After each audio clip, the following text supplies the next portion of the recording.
I remember accessing my intuition kind of on accident a long time ago when I was going to get the mail. And I remember most days it was just this methodical thing. I'm just going to go get the mail when I was growing up. And I was probably, I don't know, 15 years old or something. And I remember thinking something exciting is in the mail for me and running up the driveway to get the mail and to see that there was a letter from my boyfriend.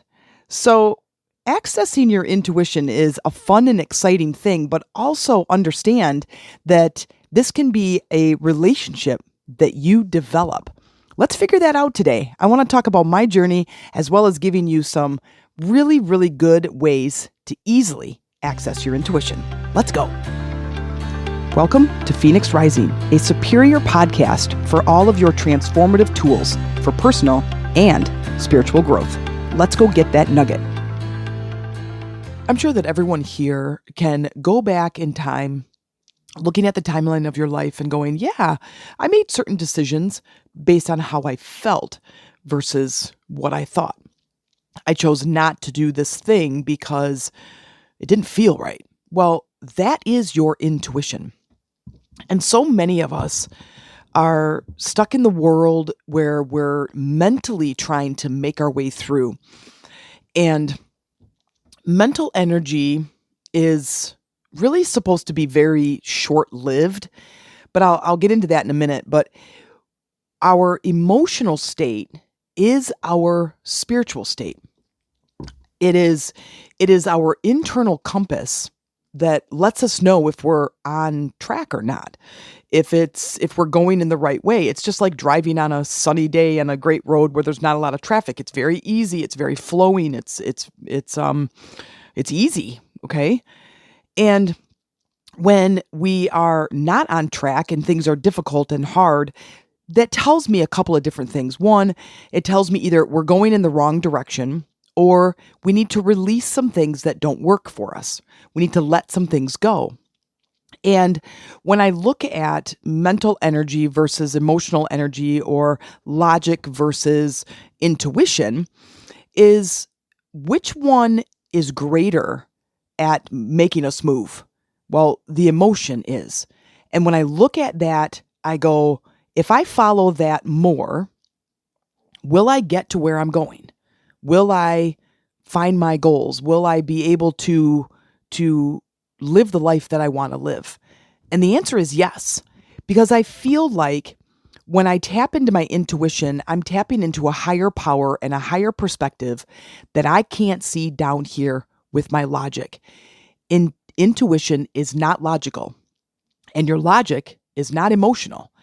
And when those two things are incoherent, when they're not in agreement, that's when our lives are in chaos and we kind of wreak havoc in our life. Those two, it's kind of like those are your two main employees because there's you in the middle of all of that. And these are like your two main employees and they're just not getting along. And when everybody's getting along, then your life is amazing. But if you have this discord between your mental and emotional state, then it creates chaos in our life. So I want to talk about more today how we can really level up our communication with our intuition, but also not only how we're going to communicate with our intuition, but how our intuition can communicate with us. Well, I don't know if I told you this. I'm sure I have. In almost 500 episodes, I'm pretty sure I told you this, but I pretty much talk all day long. I talk to myself. I sort things out. It helps me to kind of sort out problems. And it also keeps me company. After my brother moved out, I was going into 7th grade. So I was 11 years old, going to be 12. I'm a September birthday and going into 7th grade. And my brother moved in with my dad and I stayed home. I stayed back with my mom. And it was a very lonely time for me and a very lonely transition of him moving out and me staying. And it's just me and my brother, single mom. And it was rough. I felt like I moved quickly into being alone. I have a grand imagination, so I was always playing, right? I always used my imagination and playing when I got home from school. My mom worked full time, and so I would get home from school at like 3:00, and I had a good 2.5 hours before my mom got home. And I spent a lot of time just conversing. And when I do any kind of research now on, why people talk to themselves, there's lots and lots of reasons. And it is actually a healthy version of building a solid relationship with yourself. It's good at problem solving, and it keeps a person company. And I know a lot of times, long time ago, I would never say this out loud to anybody years ago, because people say that it's, people are crazy when they talk to themselves. And there is also, that mental piece of it where they're in their mind so much that they do feel like there's another person with them. That is not me. I do it as keeping myself company. And it just now has been a habit for 1,000 years. If you were to approach my house when nobody was home, you would hear me talking. I mean, it's all the time. But it is also a way that I can get my ideas out. When I'm kept in my head, it's kind of like, to me, sometimes it's like shaking a can of Coca-Cola and not opening the top. That's what it feels like mentally when I'm not letting those thoughts out. Now, this is a habit. It is something that I can change. I do take what I called space days, or silent days, where I literally do not talk out loud, and I keep it in, and I am very present. It does create a really interesting dynamic where I feel very lonely. I go through kind of this, it's almost like my friend was there all day long and now my friend is not there, even though this is a choice I made, is I'm just not going to say things out loud. And so it was an interesting, like an experiment for me. But it did create a lot of space in my head, if you will. Because once you say a thought, there's another one right behind it, and then another and another and another, and you just keep going and going and going. And when I chose the silent day and the space day to kind of create some space in my life, at first I went through kind of this rainbow of emotions, this little roller coaster, I would say, a little bit of these emotionals that went through, and I just sat with each one and tried to uncover what the thing was. And then what happened is I was probably 3 or 4 hours in, and I had a coaching call, and I remember thinking I didn't want to talk. That I didn't want to talk to this person, or I didn't want to have the call. It wasn't anything like that. I just didn't want to start verbally talking. And I thought that was a really, really interesting result from that. And so that is one of my top 4s of connecting to your intuition. Every time you stop a habit, it becomes uncomfortable. Your subconscious mind is like, no, we need to smoke every single day after dinner. No, we need to, brush our teeth every single morning when we get up. No, we're going to drive this way to work. And as soon as you want to change something, there's discomfort there. That discomfort comes with trying to change a habit. Once you recognize that in that discomfort, that's your subconscious mind keeping you in that habit because it's comfortable. Well, if you know that, then you can use your mental energy to override that discomfort and say, no, I'm not going to eat sugar after every meal. Nope, I'm going to say no next time this person asks me something, or no, I'm going to say no to my kids. But once we know that and we can override that, that becomes a new clear path for us creating the life that we want. Because the life that we want is, as we always heard, is outside that comfort zone. So when we're trying to access our intuition, we must create space. So every one of these steps is going to be about creating space. The first one is trying to be silent. Now, this also, if you talk to yourself, this is also, I would recommend that, is having a silent day where you just are present and you're just engaging, but you're not talking. Now, that is specifically for me, but if I go a little bit deeper, that silence also is less talking to other people. So if you are a talker, this will be a change of events. I'm a talker. Amy and I get together, we talk over top of each other, we interrupt each other, we change subject. I mean, you give us 10 minutes to talk, and we will probably have talked about, I would say, about 10 different topics. And every time there's a breath between our sentences, the other person interjects, and and we talk over top of each other. We're both aware of it. We both apologize for it, but it creates chaos because there's too many tabs open, as I say, in that mental energy. We go, okay, here's what we're going to do. We're going to go for a walk. We're going to settle down and we're going to stay on one topic. And it's hard. It's a hard thing for us to do, but it creates space. And within that space, we can create depth. And in that depth, we can create what is this wonderful connection to our own intuition, even collectively. We solve problems, we get ideas. The depth of some of these conversations is quite incredible. And so I would recommend that. Now, if you're a talker, is just to listen. If you talk to yourself, then try to have some of these silent days and allow your intuition to get in. It's kind of like your best friend who is a little bit passive. So if you keep talking, they don't ever interrupt. Your intuition is not going to interrupt you. But if I create space, now my intuition can get in, which leads to the next one, which is the one I'm always talking about: meditation. Purposefully taking the time to ask a question or just sit with yourself. Sit with yourself in the silence, in the space. Create space. Focus on space.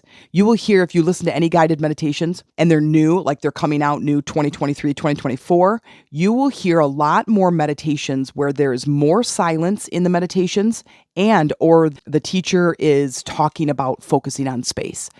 That is the new access point. That's kind of a top secret. For us people who meditate and teach, and I'm in the spiritual world where I'm, collaborating with other teachers, is creating space in your space, physical space. We just talked about this a few episodes ago. We're talking about feng shui and creating space and spring cleanup, creating space in your space physically, creating space in your emotional state, and cleaning house in your mental state.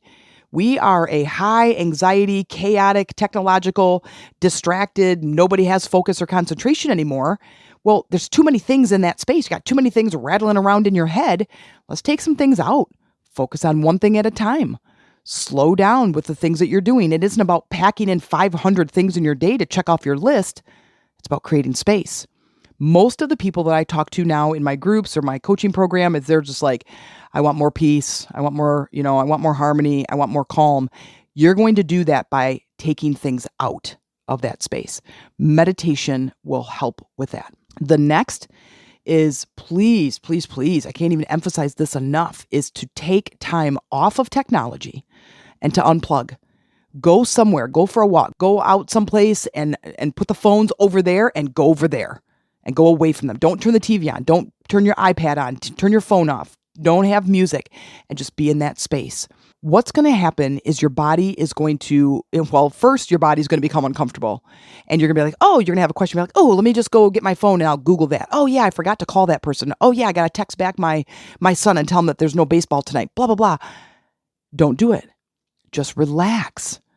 Relax into the space. Relax into the silence.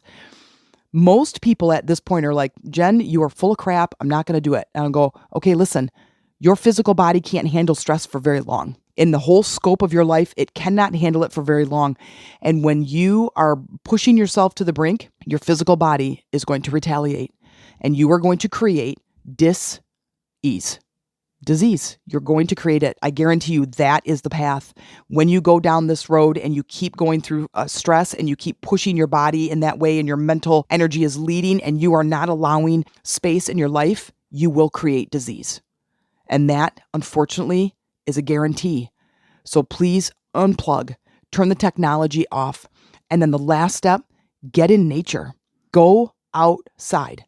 Go outside, go out in the backyard, go sit, go read a book, go for a walk, go for a bike ride, go do something. Go outside, connect, unplug from social media, unplug from the technology, anything that's square, and go outside. Go outside and breathe. Here's your bonus. Breathe. Relax and breathe. Just feel into your body. Connect with you, the source of you. And every time you do something like this, it's going to feel uncomfortable at first, but understand what is on the other side of that. The stuff that's on the other side of that is happiness. It is the truth. It is health, harmony, balance, peacefulness. That's what's on the other side. But You're going to have to walk through some of the discomfort to get there. But I will tell you this, it's worth it. And you're going to start to hear more and more of these suggestions. There are more health practitioners that are suggesting meditation. There are more therapists that are suggesting meditation. You're going to start hearing it all over. You're going to see memes and videos and reels and stories all over Instagram and Facebook. It's coming. And I don't want you to miss the train. Your peace and your harmony and your calm life and your healing is on the other side of this chaos. But it's time. No matter what you're going through in your life, it is on the other side of what you're going through, whatever the thing is. And trust me, when you can create space in your life, you are going to just feel the freedom that is your energy taking a deep breath. It's like you just went through some big horrific thing, a big emergency, if you will, or some big something. It's like when you're driving in traffic and there's almost an accident, you're like, oh my gosh. And then you go up and you pull into a parking lot and you're just like, oh. Right? That's what it's like. It's like this contentment. It's space. You can create that. And I know for a fact you are standing back going, oh yeah, Jen, okay. You have no idea what I have going on. And you don't have my kids and my schedule and my work and all these things I have going on. And I'm going to go, yep, I get it. I have the same thing. We have baseball. We have kids working, and Brandon just graduated, and Cameron's, well, he's like 39 years old practically, but he's 15 and he's got all this stuff in the social calendar and he doesn't drive and I get it. I have a business to run. Amy's working. We got stuff over here. We got to finish our taxes. But I'm going to come from a place of peace because I know what stress does to my body. And I don't know about you. I don't want to live my life in pain. I know what that stuck energy does to the body. It builds up the pressure. And if you have pressure in your body, if you're listening to this still, you probably do. And I'm telling you, create some space, create some silence, have a silent day. If you talk too much, right? And if you don't, just move on. It's okay. You already have silence in that space. I just know that I do. And I know how it felt that day. Meditate, take time off and unplug, get out in nature and breathe. Just breathe. Take a deep breath. Feel your body. Get grounded every day. Every day. You can do this. And trust me, it's worth it. The peace that you will feel on the other side is totally worth it. Realize that your life is in your hands. And whatever it is that you want in your life, I bet you $1 million that goes all the way down to an emotional state. And that emotional state sounds a lot like peace. And you can have that. I promise you. Now let's talk about how intuition communicates with you. There are several different ways. The ways that are the most powerful for me are it's just an idea. It's almost as if it's an idea that came from someone else or came from somewhere else, not from you. So when I'm talking with somebody or coaching with somebody and I say, okay, well, what are the ways that you could solve this problem? And they start thinking, and you could tell they start thinking, their eyes look up, they start looking around, they're making noise and stuff. And that's them creating a solution to that problem. That's them trying to conjure up an idea. When it's your intuition, the idea just shows up as if somebody else said it, as if there's 2 people in the room, there's 3 people in the room, and one person asks the other 2, let's problem solve. And you don't answer, the other person does. That to me is how I best explain intuition coming in through thought and ideas. The same as solutions. Now, the other is it feels better. So like take 2 pieces of material, take something that's coarse like wool and something else that's really soft like satin. And I go, which one feels better? And you have them both in your hand. You're like, well, that one feels better. The satin feels cooler and smoother and softer. That's the equivalent to it feels better to go this way. This decision feels better.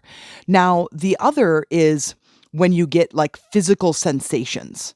Physical sensation is a little bit different than it feels better. To me, the feels better could be like it's easier to do this one versus that one. But the other is you get a physical sensation about something in your body that tells you that it's right or not. So take like when you're falling in love, remember the butterflies used to get all like silly and giddy and excited?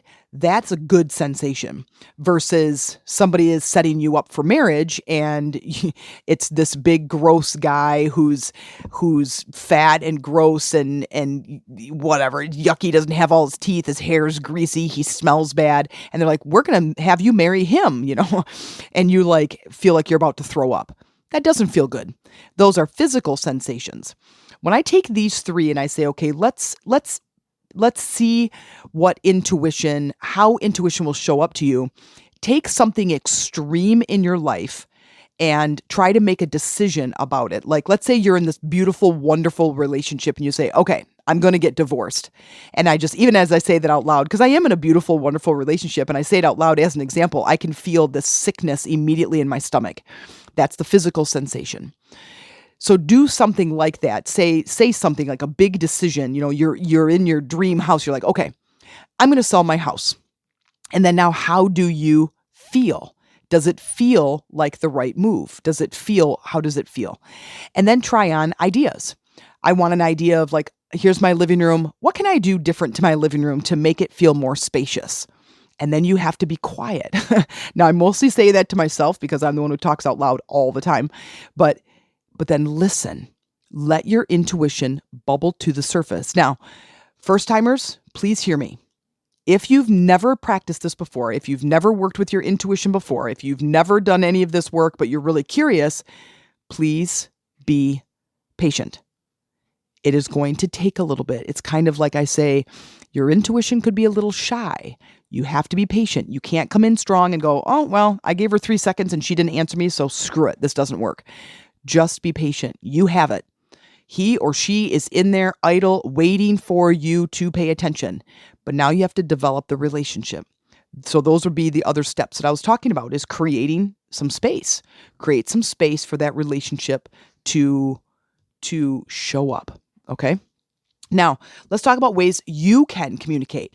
What I'd love to do is I love to ask questions. How can I do this? Or what is the best way for this thing? Or what is a good solution for this so the outcome is this? Those kind of questions are really good to help the creative energy of your intuition to show up. I use a very small journal that I keep by my bedside. So if I have questions, I like to have things show up in my dreams, or I just wake up with an idea. Here's an example. I was kind of gave the idea to Cameron's school. He goes to a charter school to teach a sign language class, and they have what's called electives, and they have a pretty free schedule and curriculum at their school. And Amy and I were talking about it. I'm like, I thought it would be fun to get out of the house and teach a class. I love teaching, and I was a sign language interpreter. That's what I came to Traverse City for, was to teach sign language. And I taught a couple classes years ago when I was a state certified teacher or a state certified interpreter for a long time. And so it was fun. Anyway, so we offered the class. Well, then she wrote me back and gave me this 5 days a week schedule. Well, immediately I was like, ooh, I don't want to teach 5 days a week. Like, I've got a business to run. I have coaching classes and clients and stuff. And I'm like, that's not going to work in my schedule. So I'm like, well, crap. Well, now I feel like I have to say no. Well, here's what I did to get a solution. What I did was I wrote this in my journal, like, what is the best schedule for me, or how can I, that's what it was. How can I work this out so I can teach this class and it's going to be worth it to me? So financially, it's going to be worth it to me. And time-wise, it's going to be worth it to me. So I woke up with the schedule that I'm going to do one class twice a week. And then I thought I would also put together some teaching tools in Google Docs in the form of videos so they could watch and they could all connect to it and whatever. So it was a side thing. Anyway, but then the other was, so she offered me this hourly rate, but I'm thinking, well, that's hardly worth it for me to even go into town. Like that's piddly, right? And teachers don't make any money. So then I'm like, okay, well, now I don't want to just say no, and it's not really about the money, but it does need to be worth it for me to go. So then I'm like, okay, back to that little journal. How can I make it worth it? Well, I'm thinking teachers don't just walk into a classroom, teach a class, and go home. There's prep time. There's other hours that are involved for them to manage the class. So then I'm thinking, okay, well, now I'm going to make a proposal that is basically 5 hours a week to prep, and I'm going to be grading papers or grading the students. And so I'm like, okay, I'm going to propose that it's 5 hours a week at this hourly rate, and then to teach these 2 classes. And she accepted the proposal. And I knew that once my intuition helped me solve the problem, come up with a solution, and I presented the solution, I knew that it was going to be accepted. I was relaxed and just sat into the whole technique of connecting to my intuition to get the solution. So these are definite ways. So a journal, asking out loud in your meditation. Sometimes when I'm working out, like right now, I'm creating a membership for the Chakras for Beginners group, and I haven't quite ironed out all the details yet. So I'll go downstairs and go walk on the treadmill and present the idea and then just walk, right? I wait for the ideas to come to me. Well, then, or I'll go walk the dogs or something like that. I'll go for a walk outside, but I ask the question and then I just wait. And then I'm just silent. I'm just on the walk. I'm on the bike ride. I'm walking the dogs, and I'm just waiting for the answer to show up. And so far, 100% of the time, I get an answer. Now, sometimes the answer is different, certainly different than what I expected. But I will tell you this, it is always creates a level of excitement. So now I know I'm in alignment with the answer. It is never something like, oh yeah, no, you need to do this. And I'm like, ugh, I don't want to do that. It is never that. Now that's been my experience. So try these couple things on. One of them is ask a question and wait and see how you get an answer. Sometimes it's literally a sentence. I'm clairaudient also. I have a lot of the clairs, but that's because I practice this connection. But clairaudient is that the intuition says it verbally, like you hear something out loud. It's in my head. It's not in the physical world, but I hear words. Sometimes I get a sensation. Sometimes I get an emotional state where I just know that that's that's the next one. But I get an emotional state like this turning left, it feels better. Turning right doesn't. Then there's the knowing. I just know it's the right answer, or I know it's not the right time. Solutions show up a lot of times in dreams with scenarios, or I wake up with a word or a sentence that gives me the solution. And then the ways, and that's asking. The next is, you ask and find out how your intuition best communicates with you. And please be patient and practice. It's so much fun when it starts opening up, because then it'll become clearer and faster and stronger as you build, just like any relationship, just as you build this relationship. And then how you might do it, ask out loud and then wait, use a journal, write things down. The best thing you could take is going into a meditative state or before you go to bed, because you're going to get into that relaxed state. Don't let your mental energy try to solve the problem for you. Most likely it's going to be a logical response anyways. Like if I were to ask about that sign language thing back then, the response I would get is, well, just don't do it. Just call her back and tell her no, right? It's not even worth it for you to go at just that hourly rate. You know what I'm saying? But instead, I bypassed that and said, I'm going to figure this out in a different way. I'm going to use my intuition. And I came up with a really, really great, my intuition gave me a really great solution. And now I'm super excited. That's what I'm talking about. So give it a little bit of practice. Please be patient and reach out in one of the groups. Let me know how it's going, and I'll see you soon. Thank you for listening. If you liked that episode, please subscribe, like, or write a review. Let me know how that landed with you. If you'd like to support this podcast, please check out in the show notes where you can buy me a chai tea, or you can join my newest podcast membership for exclusive episodes, guided meditations, and transformative exercises that you won't find anywhere else. Bring your journal, open your heart, and let's get ready for some serious transformation.